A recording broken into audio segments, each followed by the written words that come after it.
দেখো এখানে বলেছে কোনো সংখ্যা 21-এর থেকে যত বড় 71-এর থেকে তত ছোট। সংখ্যাটি কি? একদম সহজ, আমি একটা সহজ উদাহরণ দিই। বলো তো এমন একটা সংখ্যা যেটা 4-এর থেকে যত বড় 8-এর থেকে ততটাই ছোট। বলো তো সংখ্যাটা কি হবে?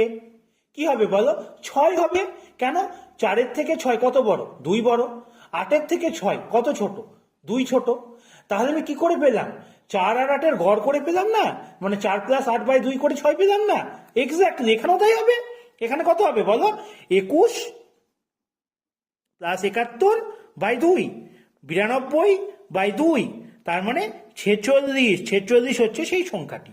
ঠিক আছে, ভালো লাগলে চ্যানেলটিকে সাবস্ক্রাইব করো, বন্ধুদের মধ্যে শেয়ার করো, চ্যানেলের সাথে থাকো, লাইক কমেন্ট করে জানাও তোমাদের কেমন লাগছে। পিএসসি ফুড এসআই ছাড়াও অন্যান্য পিএসসির সমস্ত অঙ্কের ডিটেলস এক্সপ্লেনেশন এই চ্যানেলে দেওয়া হবে।